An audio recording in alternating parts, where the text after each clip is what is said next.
gonna just start this off by addressing Heat Nation. Y'all can rise up because the Heat did what they were expected to do. Let's be honest. Let's be honest. Job's not finished. 8 down, 8 more to go.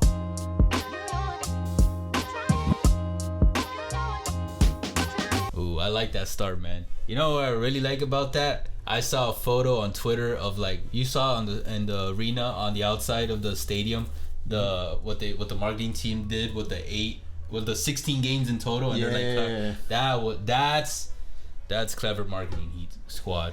Yes, sir. Not gonna lie, I think the Heat do have, and I'm being objective here, one of the better marketing teams, PR or graphic teams in NBA league. Damn, that sounded weird. Yeah. Another good one is we've been noticing the Pelicans.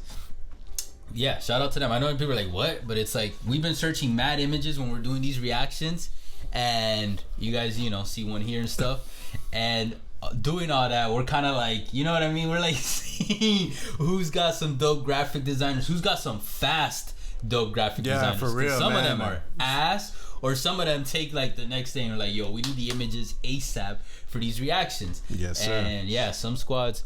Oh man, I'm trying to think who's been the worst one off the top, but I don't know. Nobody really stands out right now. Stands out. I mean, so that's a good thing, I guess. Yeah, I guess, man. I would hope, man, if you're a playoff team, they're gonna have a playoff caliber type of graphic team. Nah. They can play up a caliber PR squad. Yeah. But you know what else didn't stand out? What? This game. Nah, this game definitely stand out, It man. stand out, man. It was boring. No. It was definitely, the Sixers did not play up to par for an elimination game. I'll give you that. Doc Rivers ate ass. Not the James good type Harden of ass. ate deep ass. Like he ate shit. Man, you're gonna start. He definitely didn't stand out. We're definitely gonna hear Marvin's Room blasting in the strip clubs, up there in Philly or Miami. This guy's gonna. Nah, he's gonna be blasting Baby all night tonight. For real. Drowning his sorrows in lick. But all right, before we go any deeper, what went on in this game, guys, we're gonna be doing we have been doing reaction videos to every single, every single. Yeah, just say every single, man. Yeah. It's been like 95% of the games. Yeah, for real. We're doing reactions to every single playoff game from the first round, second round, and you better believe it. We're gonna continue doing that for the conference finals. We currently have the Mavs Suns game playing right underneath here on an iPad while doing this reaction. So then we're gonna we can do the proper reaction for this game after this when the Mavs tie it up. Exactly. So whether you're a Heat fan, 76ers fans, or NBA or basketball fan in general, He's sounding like a real ad right now. I feel hit the sub button, hit the bell notification button, drop a comment below. We need comments, guys. Please show the love, express it. It's good to verbally communicate your emotions, whether it's good, negative, bad, whatever. We'll take it.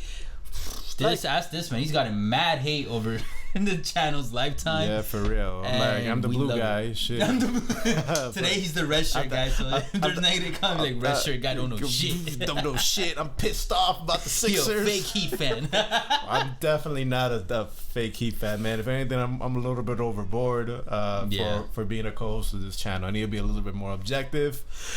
But man, Game 6, man. A lot of shit. Not a lot of shit went down. What are you gonna say? Jimmy Butler. He might not be the superstar that way you think when it's a superstar, but he has superstar moments. All right. First quarter, he helped set the tone. From Miami Heat scored 9 points in the first quarter. Third quarter, that's when you need to put your foot down to go for the kill. Yes. In the elimination game, he scored 14 points in that quarter. That was much needed to set the example. And as you saw, we're going to go and beat not just set the example, but like the tone. Put the pump on the brakes for the other squad. Like, yo, we're coming. Yeah. And especially when a team with the Sixers, look, man, they got James Harden.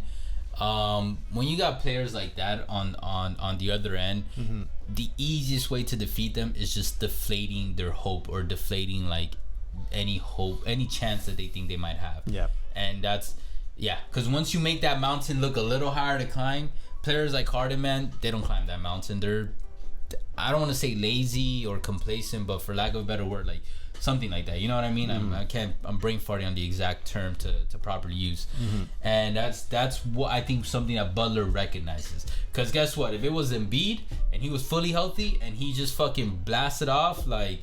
Shit like that actually does the opposite. It'll motivate them more. No, exactly. But no. Unfortunately, his Robin, his second-hand man, fucking straight disappointment. It is unfortunate that Embiid wasn't fortunate and unfortunate. Fortunate because obviously if Embiid was 100%, I'd be doubtful if the Heat would have probably gone 7. To be honest. But unfortunate in the sense that we were talking about this, that the Heat didn't get a true test here in the second round. I mean, we said it earlier. We got a little bit in of the a first test. round, like, I wouldn't even call it a test. It was like a practice exam. That's what it was. They pushed us a little bit, but they pushed us more than the Hawks. That's why I'm worried for the Heat moving forward. I'm not. However, be honest on camera. You literally say you were. Okay, fine, a little bit worried, but I have faith that we will prevail. Yeah, faith. You know how many people have faith in winning the Powerball? I feel you, man, but a lot of people are not aware of Heat culture. Okay? Or are part of a first class. I think a lot of people are aware of Heat culture nowadays. I don't know, man. The media keeps sleeping on it, man. What do you mean? They started ever since 2016. It became like a really mainstream thing. Here's why. And after 2020, it just like here's why. Boom. Okay, here's why. Here's why what? Okay, because look. No, here's why what though? I don't get it. Here's why maybe they're sleeping on it a little bit, or they want to pay attention too much. Who's they? Like the people? Media. Because in the TNT media, in the Game 4 massacre, bro, like you were hearing the commentators and all they were saying, like, oh, Embiid, I feel bad for him, giving no credit whatsoever to Jimmy Butler and crew on what they're doing, man. Like, shit, you might not like them or not, man, but gain those W's. You said Game 4? They lost Game 4. No, what I'm saying is, like, throughout the Game 4 massacre, when, like, the Sixers were, like, losing by a lot, the commentators, the media, You're talking about Game 5? No, I know, but I'm giving you an example. But you said Game 4 massacre. The Heat lost Game 4. My bad. Game 5. See, that's how hyped I'm up. That's how. That's how hyped I am. Like what's going on. See what I gotta deal with. Hey, it's all good, man. Mind you, you clearly weren't. You could have brought it up a little earlier. My bad. Well, I wasn't sure what you were talking about at first. Game 5 massacre. All right, like the media, the TNT people, they were like saying like. They weren't giving any credit to the Heat, man. They were saying like, ooh, they were making excuses like for Embiid, and I'm like, shut the fuck up, man. Like, come on, man. They chose one there to talk about, man. And I mean, it is. I do feel bad for Embiid. And they've been. But the beauty about this, and the biggest takeaway from this game, pay attention, guys. Joel Embiid will leave Philadelphia and go to Miami, and this game will be that last game. Has to be Miami. I think it will be Miami, to be honest. And I think we're going to have another Kevin Durant scenario of how, like, his Thunder lost against the Warriors, and then soon thereafter he was in a Golden State uniform. Mm-hmm. Now, I'm not saying Embiid's going to come to Miami next year. I don't know when. Maybe in 2 years. But I do believe this will be that turning point. Like, this game was just like, I mean, one of the most heartfelt shots that I got in that game was when they were... Like, it was already set. It was like the last 40 seconds or whatever. There was a shot of Embiid, and this man just had his head down, seemed completely deflated of, like, any type of positive emotion. He just seemed, like, melancholic. And I like that word. I saw that, and I was like, that guy's out of here. Like, to me, that was, like, that... If I can find the image, I'll put it here. If I can't, my bad, guys, but... that to me was the moment where I'm looking at this guy. I'm like, yeah, mentally this is where he has decided this organization isn't going to win me championships. And I said it when they got Harden. Go check out that video, or we'll put a card. And what I tell you, that they weren't gonna make it to the finals this year, even when they got Harden. And I told you, however, if there was any year that was the best chance for them to do it, it was this year. And if they didn't do it this year, at least reach the finals, they're never going to do it together as a duo. So if they stay together, it's not going to happen next year. It's not going to happen the year after that. And it's going to end. And then, I'm sorry, Philadelphia, y'all are going to be stuck with Harden. And Embiid, if he doesn't go to Miami, he'll just go somewhere else. He wants to win. He's one of those few players that when I listen to, unlike Dame, he wants to win at whatever the cost. I'm sorry, Dame, and I love Dame, but like sometimes he be talking that shit. Let's be honest. So yeah, Embiid really like you can, and I think it's part of that international like passion. Like I'm sorry, a lot of us as Americans like. We kind of see this shit. I mean, it is what it is as a business, and they do too. I'm not saying they don't, but when you go around the world and you watch like other soccer games or just other sports in general, or even like our sports, international fans are just so much more passionate about like sports. They kind of have a more naive perspective on it in the sense of like it's more innocent. You know what I'm talking about? Like it's just like for the love of the sport. Yeah, he generally loves the sport. Yeah. He's a competitor. In the States, we don't do that as much. For football, more fans than not, yes. Yeah. And for basketball, in certain cities like Boston and, you know. But overall, it's not, generally speaking, we're not like that. No. And Embiid, like Erwin was saying, it's Giannis too. It's like, it's a different type of mentality. And when I see Joel now, I'm like, damn, he really... Come to Heat culture, bro. He fits Heat culture. You don't think he fits it? He fits it. Absolutely. Like, look, I wouldn't say that about anybody, but I'm like, shit, man. I don't know, man. You wanted to trade for Harden, and I kept telling you that motherfucker don't fit Heat culture at all. Hey, man. Just like you're going to be wrong in the conference finals, whoever we face, you know, people are wrong too. One thing I want to say... That's a good transition, actually. About what?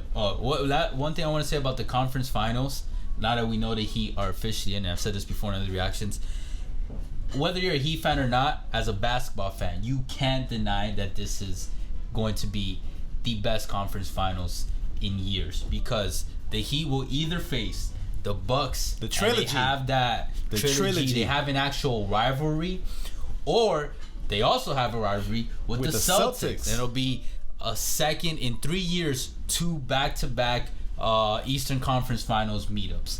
So, and it's the same core for either or. The same core for the Bucks or the same core of the Celtics that the Heat have faced. And it's a same core for the Heat. So, I'm excited. Like, whether the Heat win or not, I will be happy for the basketball matchup and the games that we get out of that. But I also will be a little sad if the Heat lose, of course. But also, I don't expect them to win. So, I'm going to admit, you're the more objective one. So, as an objective basketball fan, who would you prefer? You want the Heat to face the Bucks, or you want them to face the Celtics? Oh, that's a great question, bro. Fuck. You already know my answer. It's the Bucks, right? Hell yeah, I want that trilogy, man. For me, it's I want to see Giannis. Like, okay, here, honestly, I think I would actually be pretty happy with either or. Because with the Bucks, we get to see Giannis, and whether Chris like Middleton comes back or not, we'll get to see Giannis try to gun for that back-to-back finals appearance. And I'm not gonna go to championship yet, but at least finals appearance, which would be epic for the guy's career. You know what I mean? And he's only 28, 27, 28. Spring chicken. Yeah, for real. Like for 2 finals appearances, that is pretty LeBron-esque right there, bro. For real. And I would love to see that matchup if Chris comes back. That's peak Heat, because everyone in Heat for now is healthy except for like Lowry. Yeah, that might be a comes back, he's still not going to be fully healthy, so that'd be a pretty balanced matchup. However, if they face the Celtics, I'll also be very happy as a basketball fan, because overall, as a team, in my opinion, in terms of like depth and everything, I do think the Celtics are more overall better than the Bucks. Although I don't know if I'm making sense here, guys, because I do believe the Bucks are the better team. However, overall, like on a spectrum, the Celtics are a little more balanced, and I would love to see Tatum versus Butler, Brown versus Hero, Smart versus whoever the fuck he decides to defend, Lowry, like whoever, and like that's just gonna be fun. And with the Celtics and Heat, Bam and Tatum, they're boys. And we have to block. Exactly. They're Bam has addressed this in interviews. They are boys, so they actually have a chat. And when Bam did that block, they ragged on each other, and that was in the bubble. So Tatum's mom also like saw Bam and everything, and they're close. They're like legit, almost family or our family type shit. So there's that, and also Nah, I'm not gonna. I think it would be more equally matched if it were the Celtics and Heat in terms of going back and forth, because at least the Heat size-wise can match up better with the Celtics, as opposed to like if they match up against the Bucks and Giannis is doing some Kareem shit, you know, like I'm talking about like dominance, then I think it'd be a little more upside. Even if it goes to 7 games, I'm just saying like I don't think the games are gonna be back-to-back close. You know what I mean? I think because it's just like. I think Giannis highly overpowers Bam. No, Tucker would have to stay on Giannis. Nah, not highly overpowers. He'll overpower him, but it's gonna be closer than what you think. But I do agree the Celtics and Heat will be closer because they're very similar. And also, what would be cooler is with the Celtics. It's like the Heat actually faced the Celtics in the Eastern Conference Finals. Like. Did they face they have not faced the Bucks in the set. So no. In a way, like even though there is a trilogy, because back to back, because we faced the Bucks last year in the first round. In the bubble, we faced them in the second round. Right? Shit, I'm like conference finals. Damn, that's really good. Damn. Okay. Oh damn. No, I thought for a second I thought it went from first round to second round to finals. They went 2-1 to that would have been epic. That's still sick. But that's what I'm saying. Like it'd be sick. Like the 2 teams that were in the conference finals 2 years ago are now back in it. But either. In my opinion, they're both. That's pretty high. Like you're not gonna get that in the West. Like what? The Suns face the Warriors. Like no. The Mavericks face the Warriors. No, there's nothing there. The closest thing would be like if the Suns and the Warriors face, it's like CP3 versus Steph. Which I'm sorry, but Steph is the better point guard. No offense to CP3. And I think legacy-wise and historic-wise, this might be a hot take. I think Steph is higher ranked. That's not that hard to take, man. I think that's just common sense. Bro, there's I think you were about to get trashed because there's a lot of people that would say CP3 is the best point guard or one of the best point guards in NBA history. Good point. I think Steph has not only changed the game more, if you want to use that angle, but overall, look, I know CP3 has done amazing things, but Steph just changes things when he's on the floor. CP3, I agree. Top 5 point guards probably like of all time. Is he? Maybe you could make a strong case, but Steph Curry, man, you could make a strong case that he's a top 5 player all time. No, 5 or 10. Top 10. Greatest shooter top 10 of all time. Oh yeah, that's inarguable. Maybe not in clutch moments, but no, man, come on, man, they gotta let that go, man. No, he's no Jordan. Obviously not. He's not. He's no LeBron. LeBron's got a pretty nice track record for clutch shots. You know what I'm saying? He does. But Butler, bringing it back in top, Butler is showing up in these clutch moments. My biggest takeaway out of this whole series is I think we all had an expectation of Butler in terms of, regular season, he's going to turn the switch on in the playoffs. Early on in the playoffs, I think we all had a little bit of skepticism. But after this series, I think it's safe to say we still got Bubble Butler. Like 2020 Butler is still here. You know what I mean? That's part of the reason why I'm confident. I'm not as scared or concerned. This is what I wanted to say. Tyler Hero's the GOAT.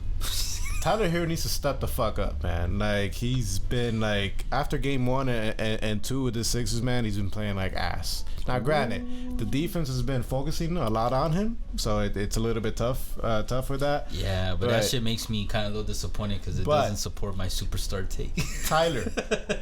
Tyler, if we're gonna get past the Bucks or the Celtics, you cannot be playing like ass. You're asking for a lot, Erwin. You're asking for a lot. Be playing like ass. Like, no, we're gonna need Bam also is gonna need to step up. Bam, I expect him to step up versus the Celtics. Bam, I get him because it's a handful. Even 70% of Embiid. Like, okay, you might not see it on the box score with Bam, but that guy's been battling with Embiid to contain him as best as we can.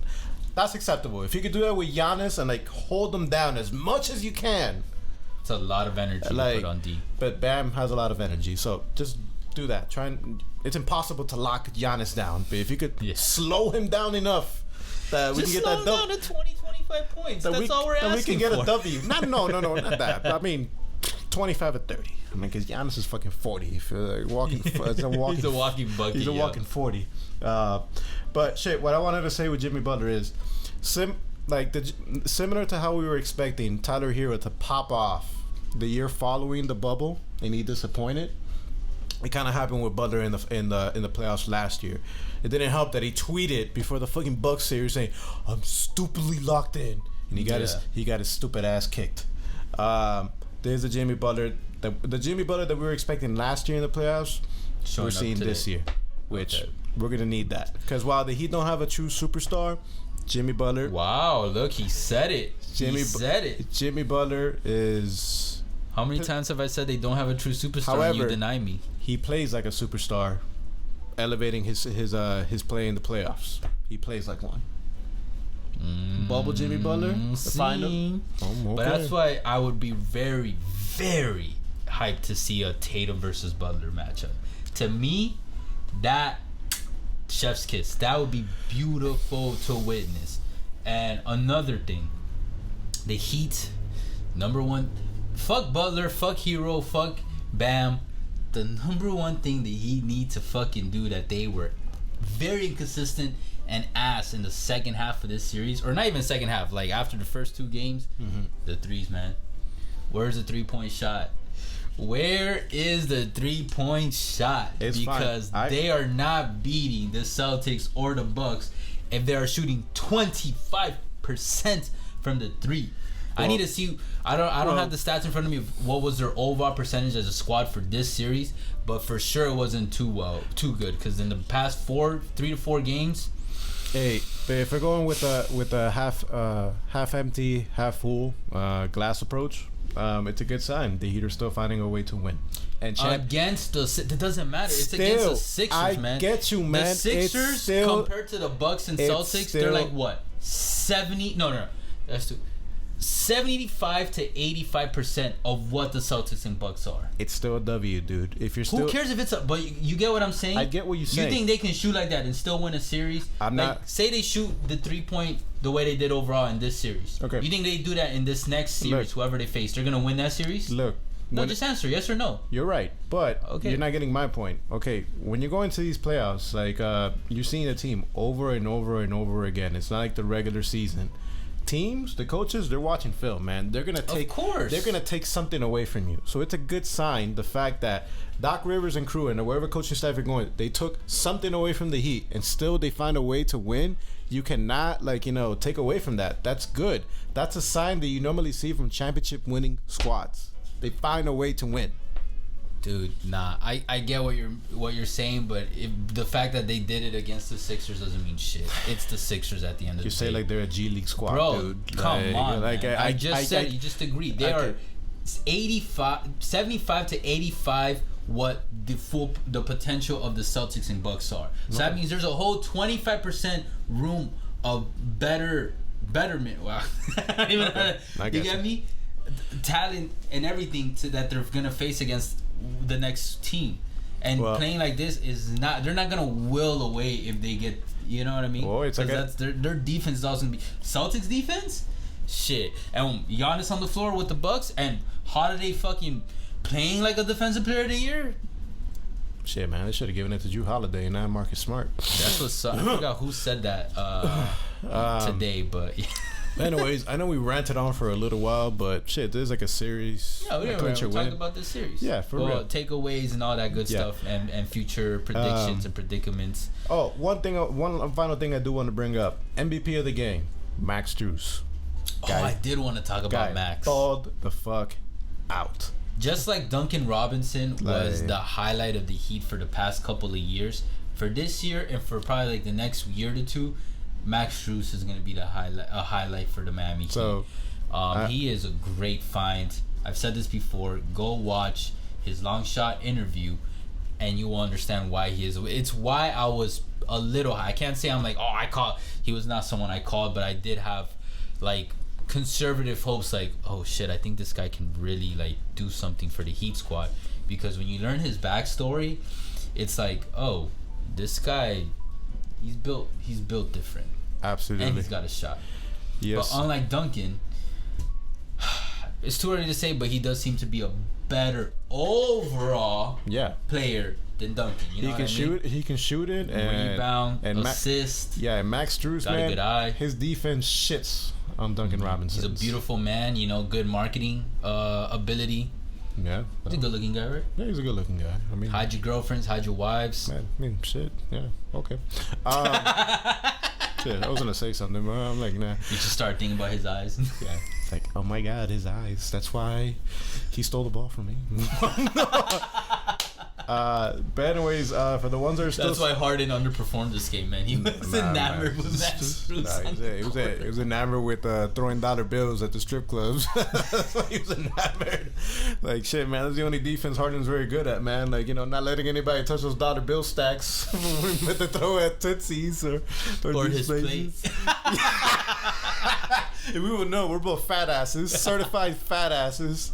But anyways, guys, Sixers fans, if you're still here, man, you probably like just slammed your phones like midway through the fucking thing. What do you guys think of your squad in this series? Yeah, you know, who do you guys want to keep moving forward? And definitely who do you Maxey. guys think you guys should get rid of? What do you guys think you guys should sign Harden to that extension? Because that is going to be the biggest question looming over this franchise for the next couple of months until something happens. And would you guys agree that you guys fucked up by choosing Ben Simmons over Jimmy Butler a couple years ago? And Tobias Harris. Yeah, for real. You rather paid Ben Simmons. But anyways, I forgot to mention that, but it is poetic justice how Butler was able to make the Eastern Conference Finals by getting past and whooping his previous organization that treated him like shit after he helped y'all almost make, like, what was it? When did they lose? Did they lose in the final? I mean, the conference finals? Game 7. It was because of the Kawhi shot. Yeah, but was it in the conference finals? Round 2. Oh, it was in round 2? Oh, okay. Game 7. But yeah. Heat fans, what's up, man? How y'all feeling, man? Who you rather face? You want to see the Bucks? You want to see the Celtics? What is your honest opinion of the chance that you guys think the Heat have of making it to the finals and winning a championship? Like, honestly, come on, let's be real, because I know too many people in Miami be talking out of their ass. Yeah, for real. For basketball and for a lot of things. I admit I do that sometimes. But hey, I mean, shit, we might talk that shit, but we're gonna be out there with the pots and pans if we do events. A la careta, let's go. Either way, shout out to La Careta, man. Yeah, for better real. than Sergio's. Oh, definitely. Shots fired. Definitely. Shout out Puerto Rico and low-key MVP. Yeah, for real. They got to do better with those lines, though. Yeah, man. Learn from Chick-fil-A. Learn from Chick-fil-A, man. They have lines, man, and they eliminate that shit like in 10 minutes, man. Either way, appreciate all the love. Damn, Lupo. Sorry, guys. Appreciate all the love and the hate. You guys already know. Facebook, Twitter, TikTok, Instagram, all podcast streaming platforms. Don't forget to sub. Don't forget to comment. Don't forget to like. Don't forget to bell notification. And don't forget to tell us you love us. And don't forget to wipe after you shit. Anyways, we'll catch you guys soon. For now, later. Take care.